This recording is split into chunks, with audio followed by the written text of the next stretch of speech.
Guys, welcome back to my channel. For today's video, ito guys, magluluto na ako ng para sa aming lunch for today.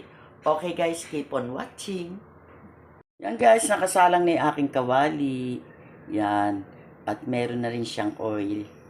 Yan, mainit na rin yung ating oil. Kaya let's start. Una kong igigisa ay onion.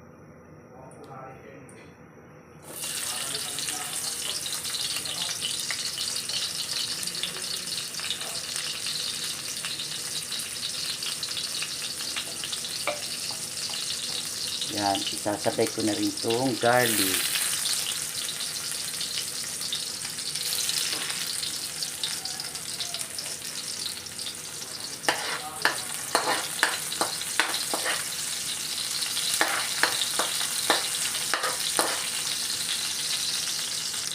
And then, ilalagay ko na rin itong tomato.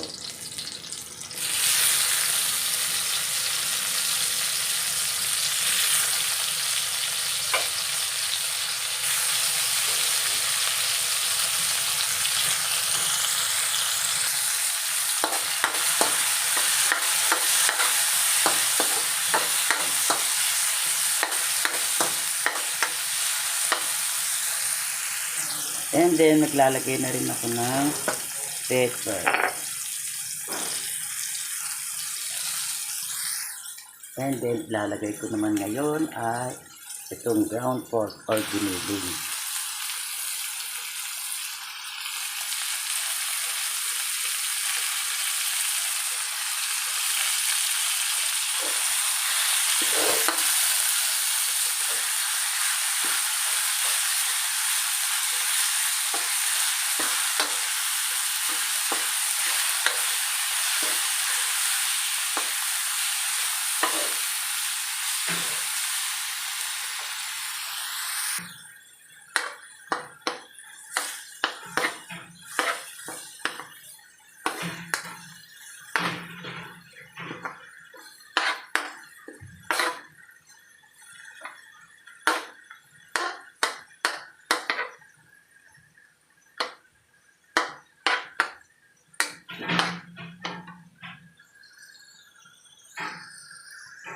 Ngayon naman, ilalagay ko na itong vegetable.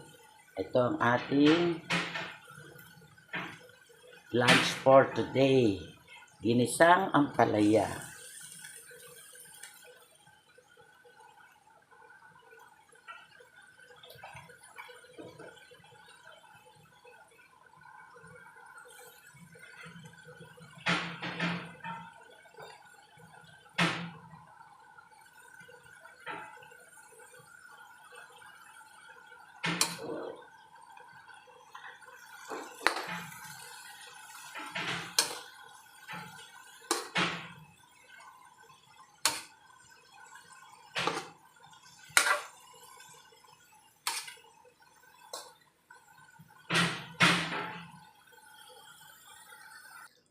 And then, maglalagay rin ako ng soy sauce.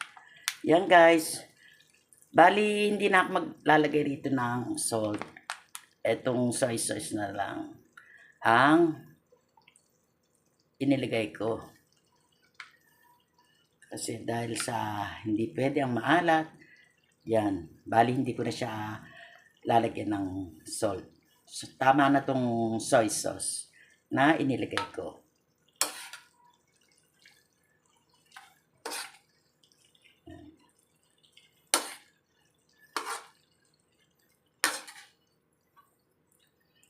Guys, kung gusto nyo na walang paitang inyong nilulutong ampalaya, lamasin nyo lang to sa asin, tapos hugasan nyo.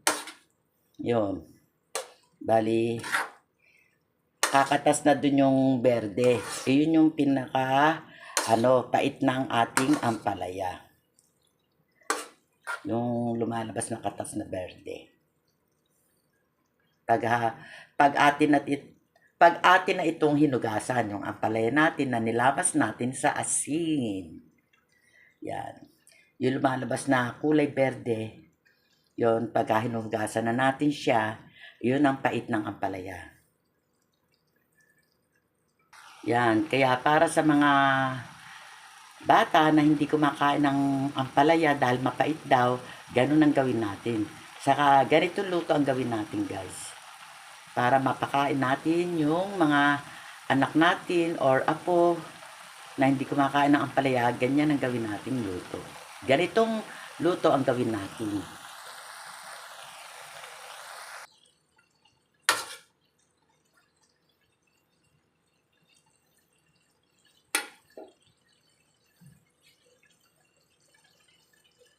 Yan guys, at pagluto na yung ating ampalaya, yan. Maglagay rin tayo dito ng beaten egg. Yan. Para mas lalong healthy itong ating ipapaulam sa ating pamilya. Yan. Mix lang natin. Yan. Nang humalo yung beaten egg dito sa ampalaya.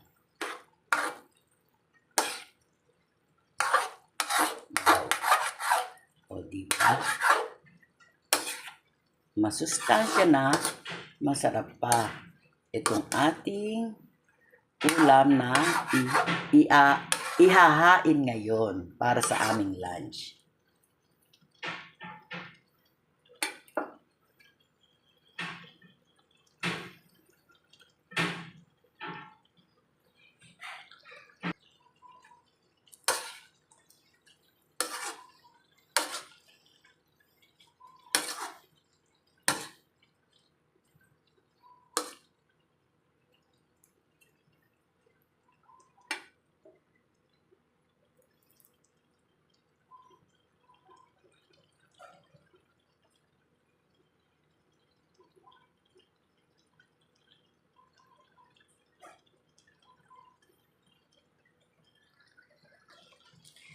Ito na guys, ang finished product ng aking ginisang ampalaya with ground pork and egg.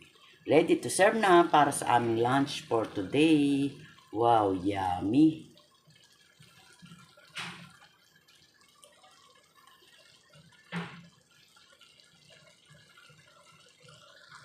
Yan guys, titikman ko kung talagang natanggal natin yung konting tait nitong ampalaya. Yan.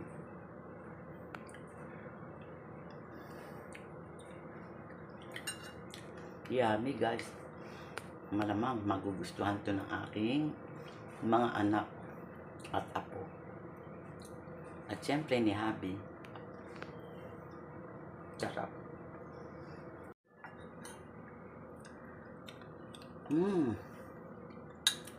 Yummy.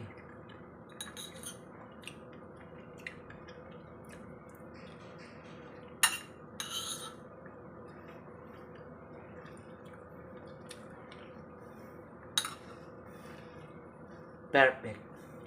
Tanggal ang pait. Ito guys, ang kakainin ko para sa aming lunch for today. Yan. Yan. Kaunting kanin. Yan. And then, ito yung aking ulam. Ginisang ampalaya. Wow, yummy. Yan guys, nakapag-pray na ako. Kain tayo. Ginisang ampalaya with ground pork and beaten egg. Yummy.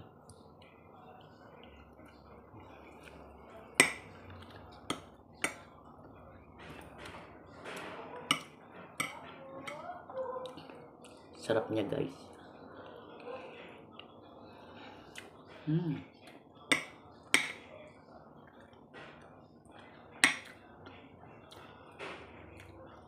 Tanggal talaga ang pait.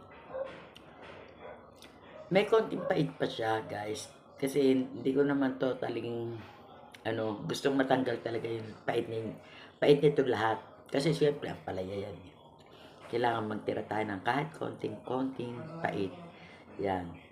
Para nandun pa rin naman yung sustansya niya, di ba? Pero konting-konti lang talaga yung pait niya. Yan. Kain tayo.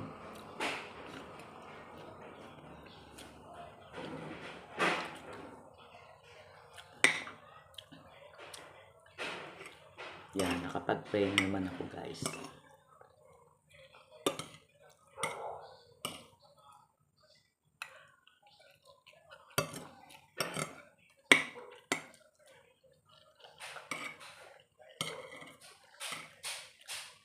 Kumbaga, kayang-kaya na ng mga bata yung kanyang pait.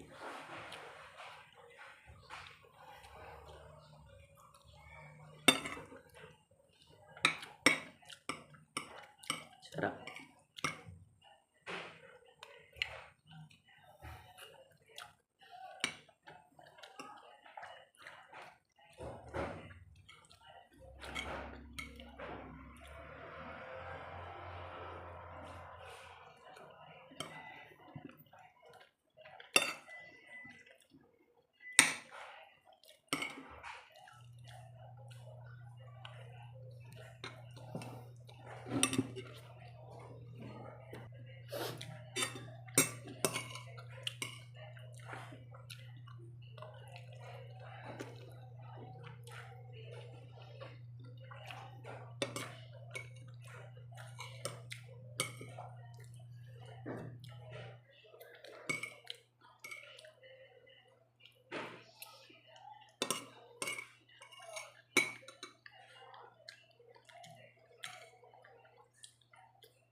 Sarap talaga guys.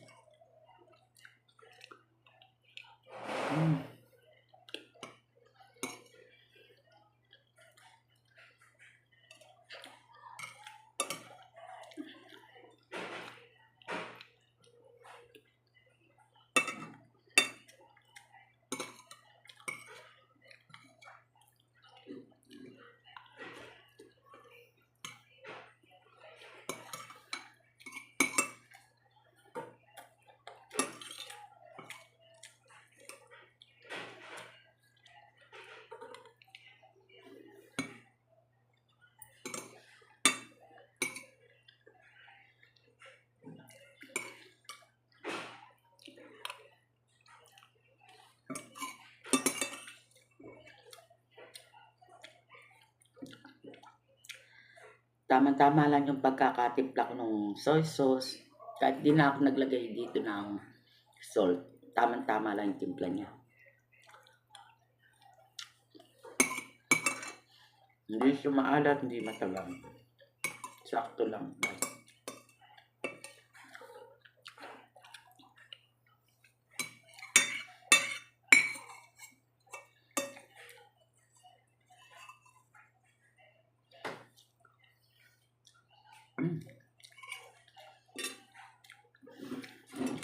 Finish.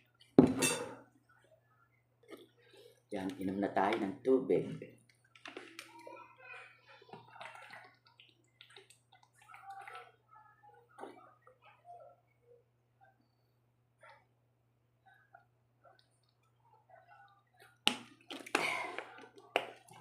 Dapat guys, uminom tayo lagi ng maraming tubig at sobrang init sa panahon ito. Okay? Yan guys, at dahil tapos na akong kumain, magpapaalam na muli ako sa inyo. Kaya kung bago lang kayo dito sa channel ko, please like, share, and subscribe na rin. And pakiclick nyo lang notification bell para palagi kayong updated sa mga video ko pang gagawin. Bye! Keep safe everyone, and God bless to us. Happy Friday!